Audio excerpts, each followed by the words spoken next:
Hello and welcome to the Voice of Intuition podcast.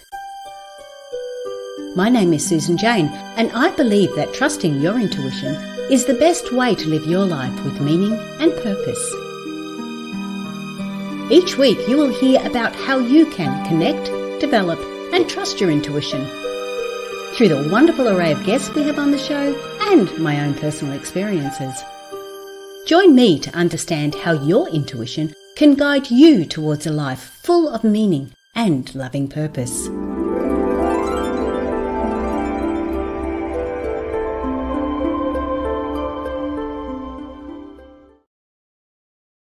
Hello and welcome to the Voice of Intuition podcast. My name is Susan Jane and I'm your host for the podcast. Now today we have a wonderful guest on, Shelly. Now look, this is one of those areas that we're talking about today that I remember going through corporate Australia, I have to say, and it's like you just don't talk about family and business together. Like it just doesn't happen. You're either at home or you're at work, and there's none of that in between. And that's what we're going to be talking about today, and how our intuition is going to help us there. We're talking about how we look at our family through the eyes of our business. And we have got the expert on all of this. And his name is Aaron. So welcome to the show, Aaron. Thank you very much, Susan. I'm excited to be here.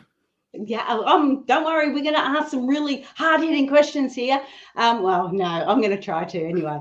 But the first thing I want to do is get an understanding of who you are and how you got to where you are. Like, how come you decided to go and talk about family and business? But let's start from the start.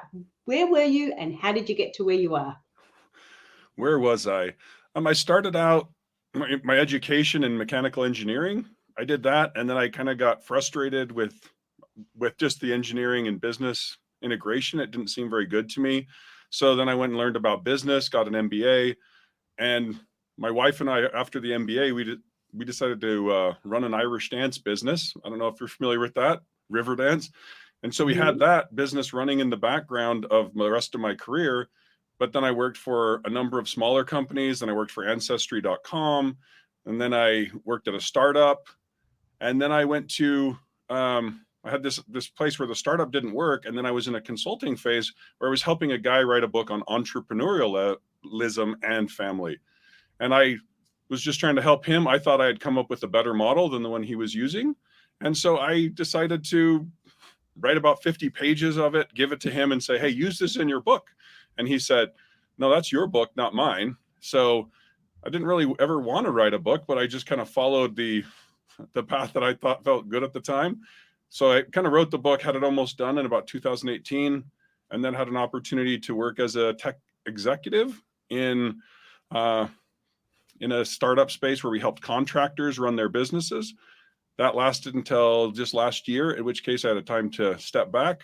We took about 54 million in funding, and then I was able to, exit and then get back to the thing that I thought was very important, which is, working with families and how do we help those? Because I think family is really the pillars of our society. So the better we run our families, the better we're going to run our societies, and the more happy we're all going to be collectively. Okay, so you've gone through all these different stages, and I do know river dancing, and I used to be a dance teacher 100 years ago.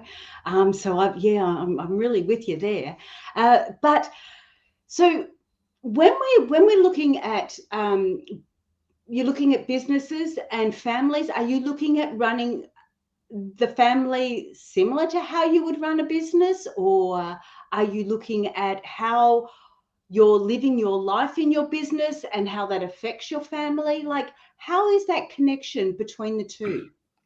Yeah, they're both connected, very strong.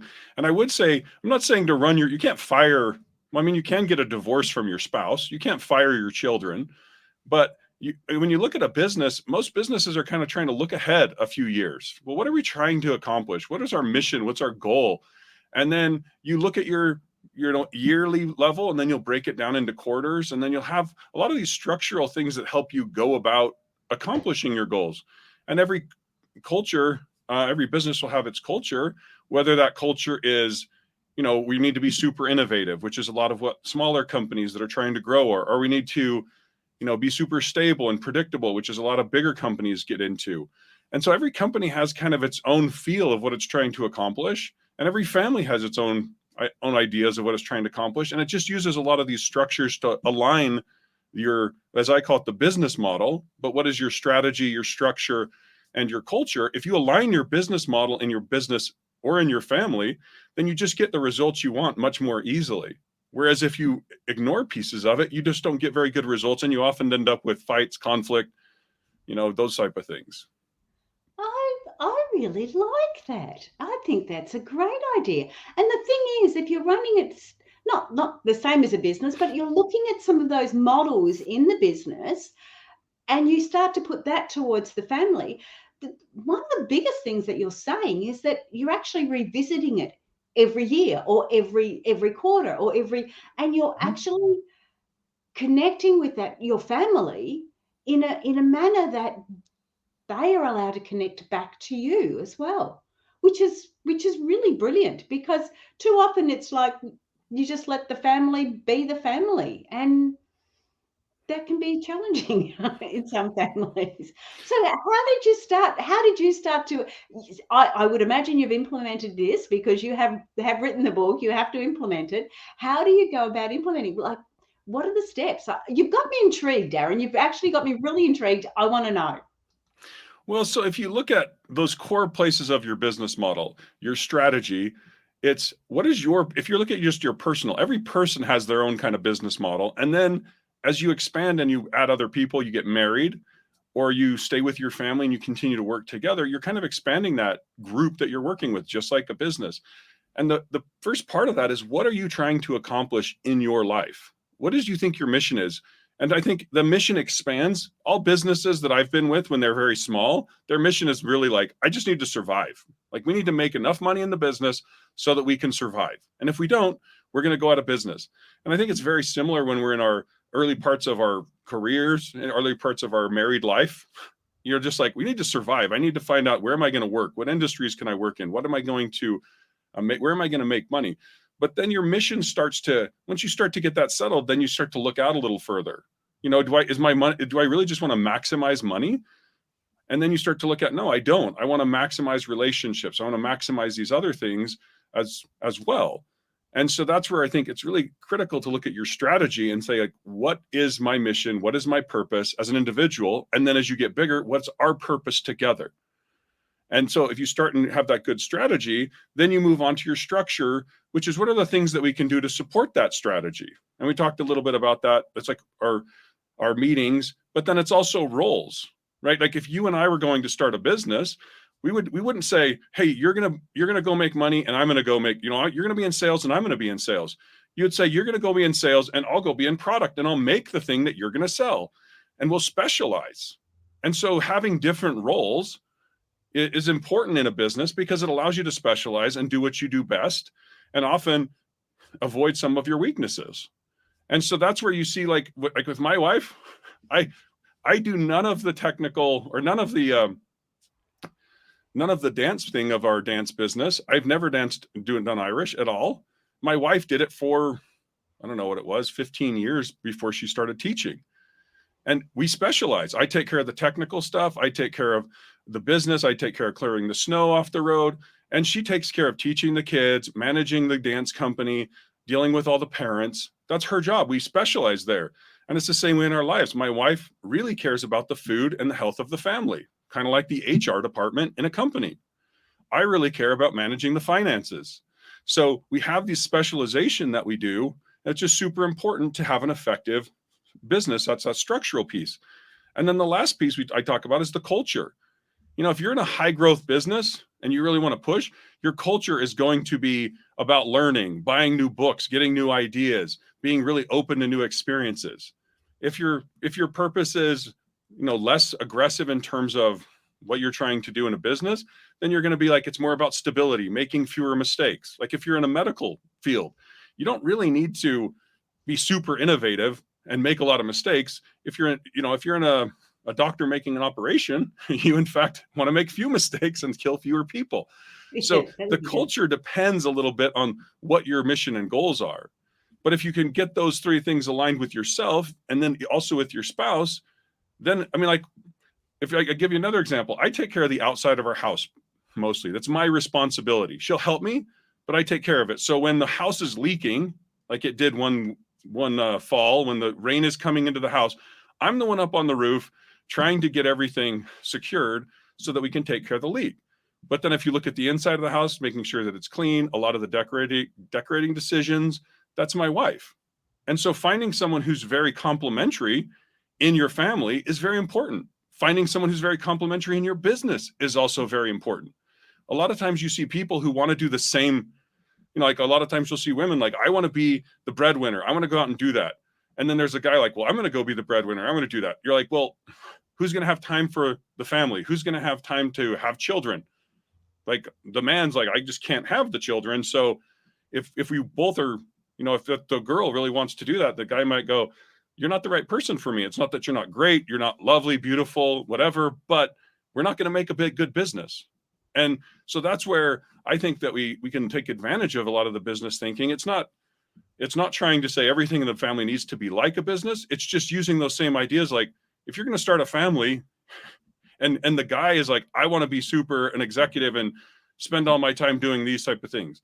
If you have a wife who wants to support that and she can, and also have children, then you can also be like, oh, okay, this is going to work together. There's just a lot of logistics that help there. Does that make sense?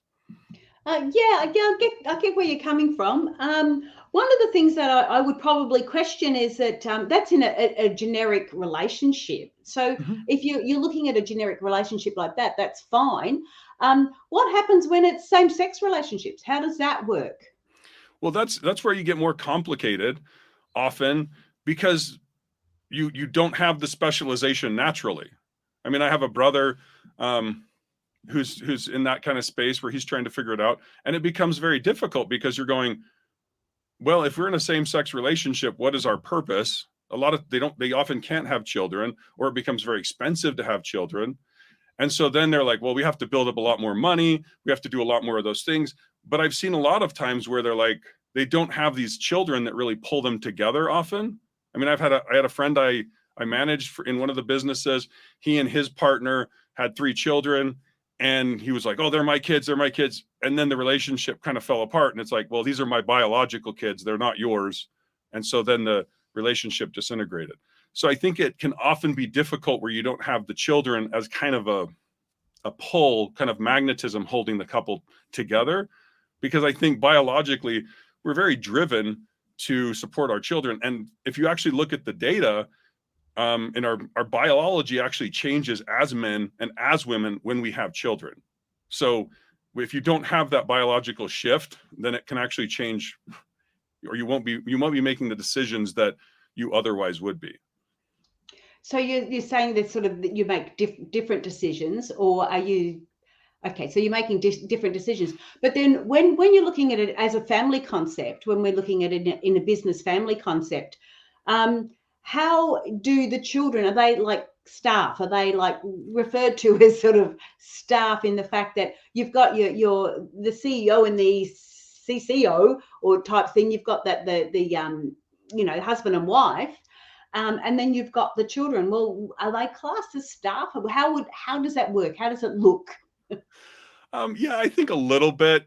You would, just like you would, if you're the CEO of a company and then you hire a very junior level employee, you're not looking at that person like, I really hope these junior level employees are going to help me understand all these things in the market, and they have so much experience. You're like, they have very little experience. There's definitely, you want to treat them well. You don't want to treat them like they're, less than in this sense, but you're not looking to them as, oh, we need to understand them for strategic purposes and understand, where they want to go. I think it's a lot around just as a group, like we are all in this together. So with my children, I look at it and say, I'm in there, I'm trying to help them be as successful as possible. So I had my one daughter, I have 4 children, 3 daughters and a son. And my daughter, she's doing nursing. And it was me saying, where are you going to be more successful? How do I invest in I spent money and I spent my time, helping her get the correct credentials, helping her go through college, because for the family, I'm like, how do we expand the family's resources? How do we expand the family's knowledge? How do we expand the skills and abilities of the family? Because I think it's not, I don't really look like we like the way that people have kind of, you get married and then you spin off from the family and then everything's done on your own. I made a lot of really stupid decisions because I didn't take advantage of the expertise of my parents or my in-laws in some investing I did, or in some of the parenting that I did. I mean, I tried to take advantage of some, but there were just still some opportunities that I would have been able to get a lot of value from them from. But isn't that part of our learning experiences though? Isn't that part of us, how we learn and how we grow and how we develop? If we take on board what everybody else is saying and what everyone else is doing, are we actually living our life, or are we living their lives? Well, I think there's an interesting place where we often look at this from this especially in the United States. If you look at us culturally, we're very independent. I think Australia is very similar, right? We're these independent people. Independence is highly valued. But then you start to look at it and you go, well, are we not, like, we affect each other? If I all of a sudden go to prison, then it makes my children's ability to find a spouse more difficult, right? If I have more resources and I have more ability to support my kids while they're going through their college careers, or while they're buying houses, doing certain investing, then I can actually make them more successful. So I think we've gone into this area where we've kind of unnecessarily decoupled a lot of families where we could get more value out of them. And if you look at a lot of the like Middle East, Asia, they're much more collective. So the family is much more supportive of the individuals and of the additional families. So I think it's just kind of towing the line. You do need, I agree in your terms of, you need to develop, you need to give kids their own space, but I think you also need to help them with your learnings. Like if you look at one of the biggest mistakes people will make in a business world, or the biggest one most people say, is if you hire the wrong person. That's a horrible mistake in business because it just takes a long time to work them through. It's not good for them. It's not good for you. But then if you look at when you're trying to get married, a lot of people just like, when I got married, it was like, go get married. Like, how should I think about this? I didn't have what I was trying to do very much. I had my religious group that I was like, well, I probably want to marry within that, but I didn't know how to filter for that. Whereas if you look in the business world, we have so much stuff on, how do you find the right people? What values are you looking through? How are you interviewing them? There's all sorts of things like that I think can be useful in your family. Because I think if you want to go live like a very entrepreneurial life, you need a spouse who's going to be able, who will deal with that level of instability.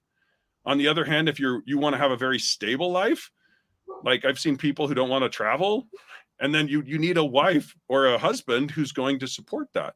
And if you get someone who's like, man, I'm so cooped up, I want to go travel the world, and their spouse is like, well, I don't want to travel at all, then it just creates this, in my opinion, unnecessary friction. So it's a lot about, if you can go through your personal values and understand your culture and understand your personal mission, then you can start to say, well, what person or what type of person would be okay and be happy with this, with me as a spouse, and then happy with that life. I have a great friend who, his wife, the CEO, he was a CEO, built this great company, and his wife, they didn't pay the mortgage for 6 months. She got a job just to support, just so she could have health insurance. She was just able to deal with a lot of these issues. Her power got turned off at different points, like making it work, because there was so much instability, because the entrepreneurial life is that way. But then I've seen other spouses where they just get divorces because they hate that.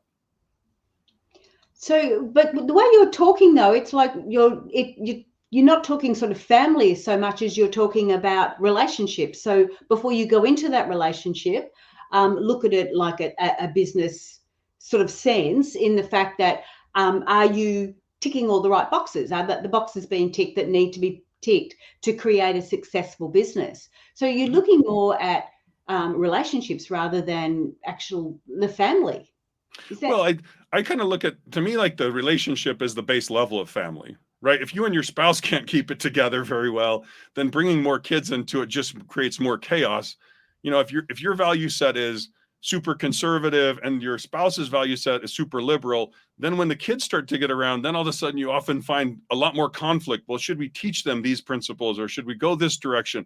So there often becomes a lot of conflict. So yeah, in the relationship, there's definitely some issues there, but then that's the core of the family. It's kind of like the founders of a business. You know, if the founders of a business are fighting, it's bad for the whole business. Even if, and I've seen some where you have people yelling at each other and you're like, well, you're making money, but people don't want to be part of this business because there's the friction, the conflict is just so heated. And so that to me is where it's a lot more about getting yourself on the same page and getting your goals on the same page. Because if you and your spouse, I mean, my spouse and I, we didn't do a whole lot of traveling until we had got ourselves fully out of debt. And my home at different points, I think a lot of people would have been like, well, I mean, we didn't have air conditioning. We had a swamp cooler, which is much less comfortable, especially when it gets up into the high temperatures. And yet my wife was like, yeah, it's fine. Just what we deal with. And so I've seen it where my wife has been a great support for me in my business expertise. And I've been a great one for her in our family business, the Irish dance business that we run. So it's really about making the core of the business work well before you really start to go and expand that out with a lot of children. And I agree with you. I just feel that with what you're talking about and where you're going is you're still talking about people that are single rather than people that are married. Like if the listeners are listening to this now and they're saying, well, I've already got a family, I've already got children, I've already got a spouse, they may not be happy with how life is turning out. But it's not like you can sort of go, okay, let's cut this and put that aside and put that in the back burner and we'll start again, and this time we'll follow that. If people are in this sort of situation where they are having an issue, how is the book going to help them with that? Yeah, so a lot of it's for you as an individual trying to figure out what your individual purpose is. Because I feel like and I've seen this, a lot of people go to work, but they have no real purpose. They maybe they got married, they have kids, but you go like, so what's your purpose? What's your vision for your life in 5 years or 10 years? Well, I want to be successful and I want to retire. And you go like, why? Like, what's the purpose of retirement? Well, it just means not working. And everyone told me that was the goal. And so it's really like you as an individual. I've done some of the worst jobs. I mean, I've washed dishes, I've cleaned toilets, but all those things were on the trajectory of things I wanted to do or helping me become what I wanted to do, whether it's going through college, getting my MBA, growing the business, all of those things, they all like, there's always pain and I guess suffering, or I don't know if suffering is the right word. There's always issues. It's always hard when you're trying to go through life. And if you don't have a clear purpose for yourself, it's rough. And so I think a lot of people, sometimes they're in relationships and they really don't even have their purpose. And if you have no purpose, even if you had a great job that supported what your purpose could be, you can still be miserable. And so a lot of it's you as an individual and then you as a family coming together and saying, what are we together trying to do? And this is not a trivial exercise. It actually takes a good chunk of time because so many people have just kind of been on autopilot. Like, okay, I go get married, then I have children. It's like, but what is it you're trying to accomplish with yourself? What does a fulfilling life look like for you? And I think you can listen a little bit to your intuition, like, well, what about this direction? That's how I did with my children. Like, what profession would you want to do? And listen to, like, does that feel good to you or does it not feel good? I'm going to go into computer science. I talked to my daughter and she was like, yeah, maybe I'll do that. And I'm like, are you just doing that because of me? And she's like, yeah. I'm like, okay, you just want healthcare. And then you slowly get into it and you go like, well, her purpose is to, heal people. And that's really what speaks to her. So then every time she goes and works in the ICU is where she's at right now. It's a bad job for a lot of people, but she enjoys it because she's fulfilling her purpose. And so I think a lot of it with people is trying to get together as a couple, if you are married, and go through and say, what is our purpose together? What are we trying to accomplish long-term? Because as you accomplish those things together, that really strengthens the relationships and it puts all of what you could call your suffering or your hardships into context. But if you're just kind of suffering or going through all this hardship, your kids, I had a daughter who just broke her leg skiing, and that's going to cost a lot of money. And then she can't do a lot of the things that she wanted to. Then you're kind of, if you don't have some context in, well, why were we skiing? Oh, it was just for fun. Or was it, no, we wanted to do this as an experience together as a family. There were some chances that it would happen and someone would get hurt, but we were fulfilling the purpose. Then even when those bad things are happening, you have some context to go through them. Does that make sense?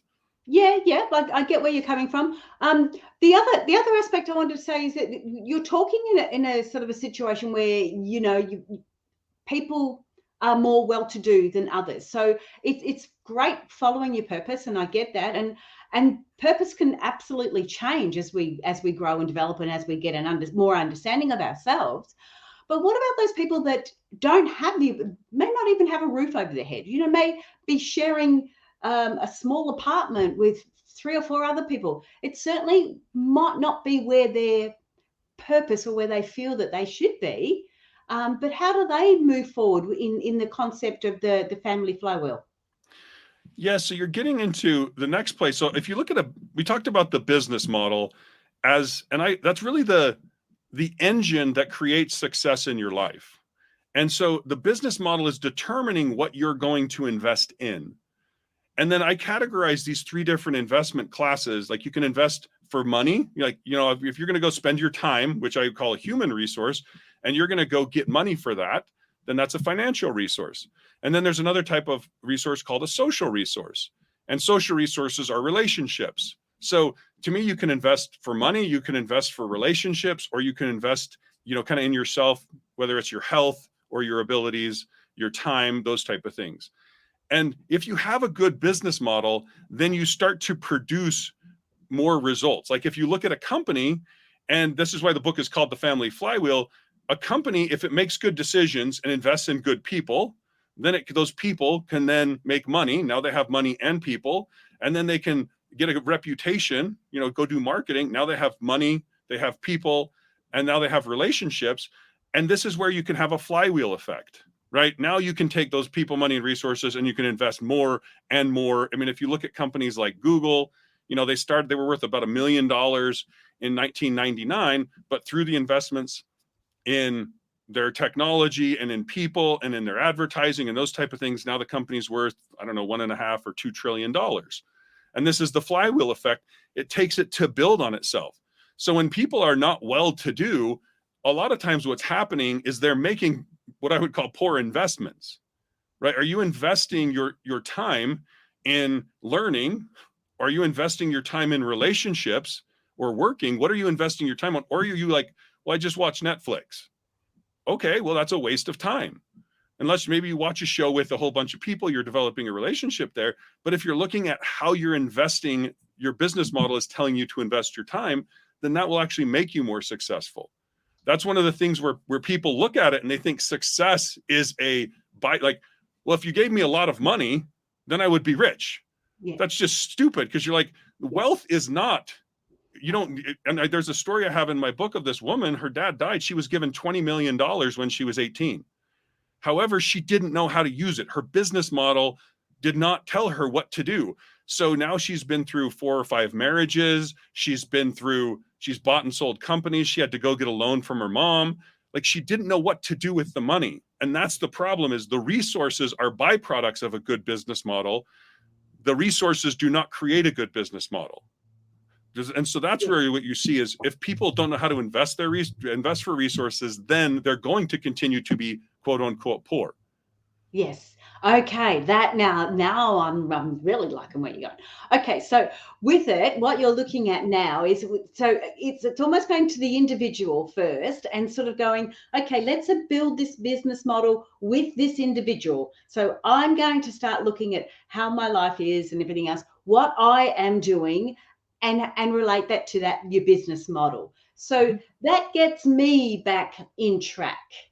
Then we go, okay, let's have a look at partner, spouse, future partner, future spouse, whatever it is. where are they sitting, and are they in line with you, or are you in line with them? Is there a mutual growth as far as the business flywheel goes? Is there a mutual growth with them? And I understand what you're talking about, Aaron, when you're talking about how you're investing your time. It's so important if you invest your time, and you don't want to overload one side and not have the others going too. So when you're talking about investing in finances, it's great to, if you haven't got a lot of money, put a little bit aside in the bank. Start to build up your finances. Then when you're looking at relationships, if you do want to go into sales or into some sort of area that you're looking at, or some area that you like, build up relationships with people that are already in that area. Or I want to learn more about marketing. I got a job as learning to do marketing. I'm learning and getting paid as I went along. So I'm building up those relationships there. And then the final one was finance, relationships. What was the last one? Finance and human. Personal. Personal. So, and that's all about your learning. And as you were saying, with the woman that got the $28 million, she didn't invest in her personal learnings. She didn't invest in who she was and how she could grow, to be able to use the finances, to be able to, she had the finances. She didn't have to invest in that. She got that, but she didn't have the others in place, didn't have the right relationships for it, didn't have the right understanding and learning. So we bring that down to the individual first, and that's what the book does. And then it takes it one step further. You become who your partner is, whatever that looks like, and you get them on track too, and blending. Then when you have the children, you've got the book there too, to go, okay, how are you involved in this? How do they get ahead? Are they investing in their personal learnings like university? Are they investing in finance? Are they putting money aside? Are they learning part-time work so they know the value of money? And then the last one is, I've lost it again, time. Well, you have human resources, financial resources, and social resources. That's right. Social, yeah, that's right. The other one was their and let's face it, with university and when you're going through those sort of things, you do pick up great relationships. You can have lifelong friends in that area that might not be supporting you financially, and they might not be supporting you in other ways, but emotionally, mentally, they can be a great support. So I really get where you're going with this. I really like how you've structured it and how you've put it together that enables people that are single to look at it, people that are, I'm going to say double, people that are in relationships, and then people with the families and how they can help with that. Is that sort of right? Have I got that concept right? Yeah, exactly. That's the beauty of those different resources. If you understand that, I think most everyone is just equated money to investing.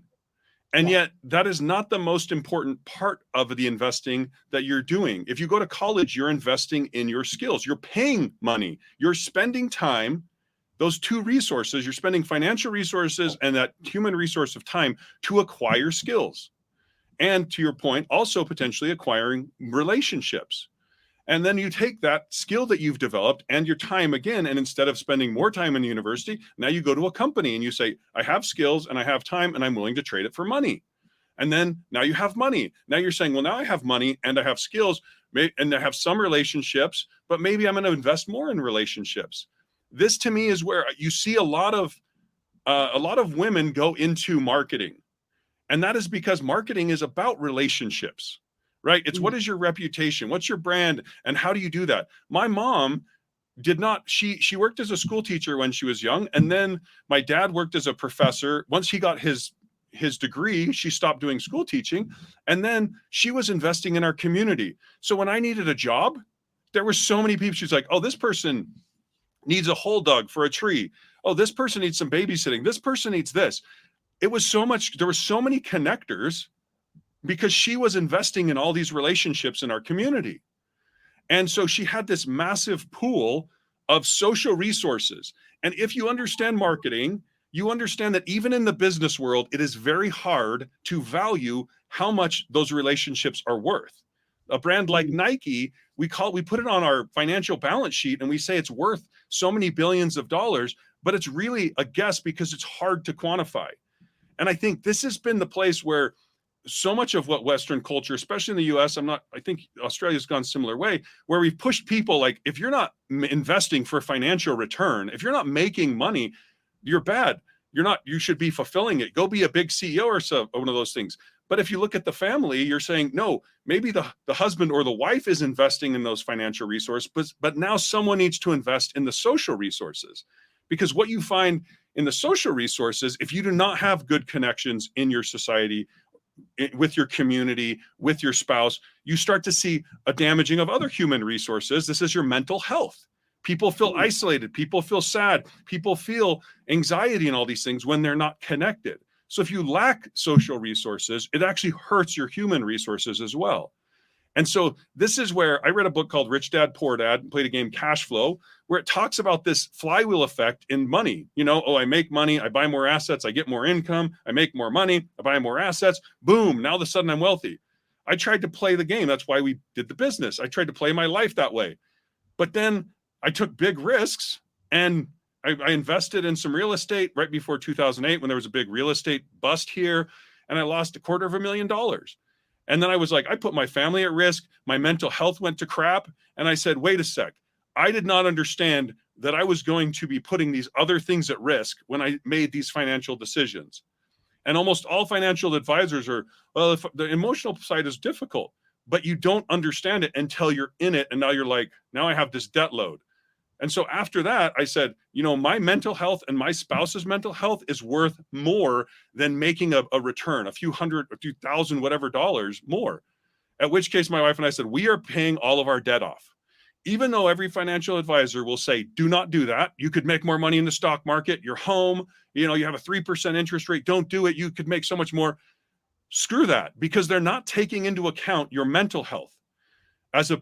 For me, especially as the provider, when I made that decision, there was a lot of stuff. And I think if I hadn't had the right social connections to help me through that difficult time, I may have knocked myself off. Right. So that's the issue that you're not taking into account. If you underinvest in these other resources, like, oh, I'm a doctor, I'm going to go invest all my time to make my family so much money. And then your family doesn't know you. Your wife hates you. You get a divorce because you underinvested in social resources. That's your own fault, but it's a sad reality that a lot of people do. And so that to me is I'm essentially trying to expand in the book to make a holistic investing profile that includes social and human resources and doesn't devalue those social resources, especially because so many people are finding themselves doing poorer. They're financially maybe have a little more money, but then their connections are so poor, they feel isolated, they have anxiety, they're taking drugs, they're drinking, they're doing all these things to try to medicate themselves because they're so underinvested in social connections. Wow, I love that. Thank you so much for sharing that.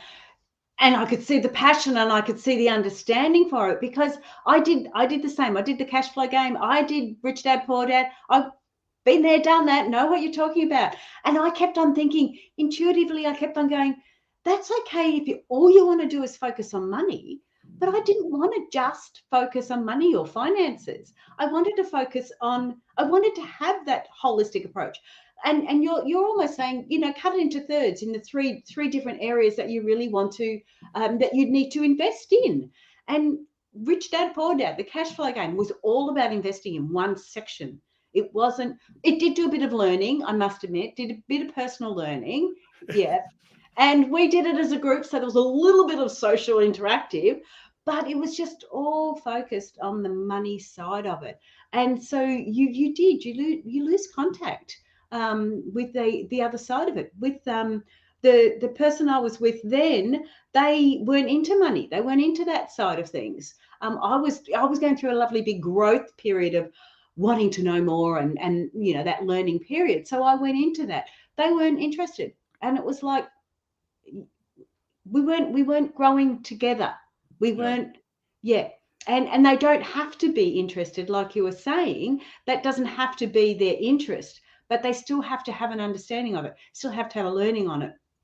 Well, And as a yeah. person on their own, they have to know it. Once you become a group or a couple, then you can allow those areas to wean off a little bit, can't you? Well, and yeah, I love cash flow, frankly. It's my favorite game to play because it teaches so many good lessons. I just think it's a little bit incomplete.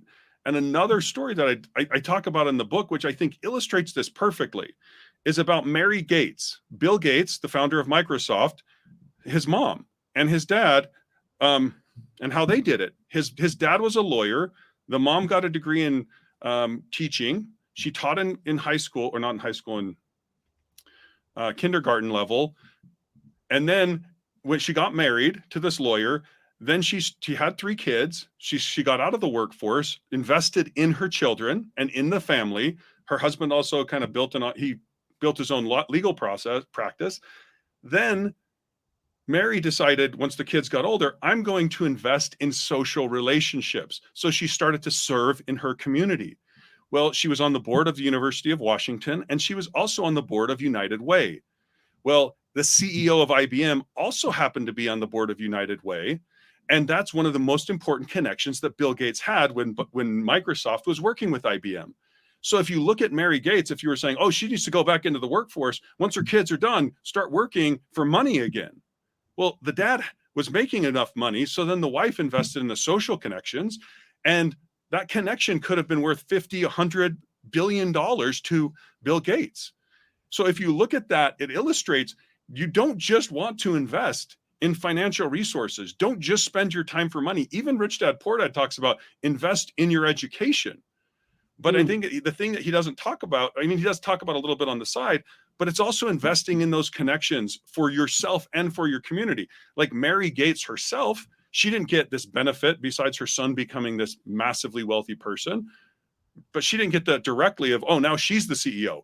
It's kind of this generational thing that you often see is like good decisions in one generation then compound into the next generation, which in some ways is interesting because it creates this level of inequality if you keep making generationally good decisions, right? One bad decision in a generation can destroy a whole family, can destroy all your wealth you've built up. But multiple generations can build up massive wealth. So I think it's like, what are you investing? And this is where if you were in a business world, you would say, okay, we need money, but all we're going to do with money is reinvest it to either hire more people or to work on our social connections, our brand, our partnerships, and our other relationships, our sales and marketing. So when you look at it as a family, you should be doing the same thing. Yeah, we want money, but what are we going to use it for? Building connections or building the individuals? Because those two will then put off more resources. So that's why I love that example with Bill Gates' his mom, because most people are like, oh, he was this super great entrepreneur and blah, blah, blah, and super intelligent. And we make up this stupid story without actually realizing the massive investment his mom made that was hard, not on the books, but that actually paid off so fully for him and for the family. Yeah. Wow. That's really cool. Before we go any further, because we're getting low on time, if you want to connect with Aaron and grab the book, it is at the website, thefamilyflywheel.com. So you can jump on thefamilyflywheel.com and you can grab the book from there. I love how I mean, at first when you were talking about it, it was like, oh, I don't know, I'm not sure where I'm going with this. I was questioning it. But once we got into it, I understand that you're looking at a business just on yourself, then with a couple, and then as a family. And I love that concept behind it, because even though the family have got all these emotions and everything happening and all these things happening, you break it back down to that basic business concept. It doesn't make it so over the top. It makes it a little bit more logical, even though we get all the emotions that still go with it and all the other stuff that goes with it. It still gives you some logical steps to follow, which I really like. But we are getting really low on time. Any last minute words you'd like to say, Aaron, to the listeners? I would just say a lot of people, as they think through business, they'll be like, it's so cold-hearted and sometimes you fire, whatever. But I've actually seen if you take these principles into your life with your spouse, quite often you have a vocabulary now to appreciate the contributions they're doing, right? Instead of being like, I've seen historically a lot of like men would go to work and then they would come home and their wife would have been investing in the children, investing in relationships in the community. And they would be like, well, what did you do? I made money and you've just been sitting here having a great time, but not being able to understand or talk about the investments they were making. But I think if you look at it holistically, then you can actually have a deeper and richer relationship and a bigger appreciation for the strengths of your partner, because you're like, oh, okay, you went to work and I know work sucks sometimes, but you stayed home with the kids and you did all these things to keep the house running and you had time with your friends, and that sometimes sucks. But we both are in this together and we both appreciate the differences. And that to me is where in business, if you have a good, healthy business, the salespeople love the product people because they know, hey, this person's building and working with computers and I hate that. I like working with people. So I got to do what I do best. And the person who's working with the technology is saying, I'm so happy that the salesperson deals with people because I hate that, but I want to deal with computers and I love building stuff. So you have this deep, rich appreciation for the differences.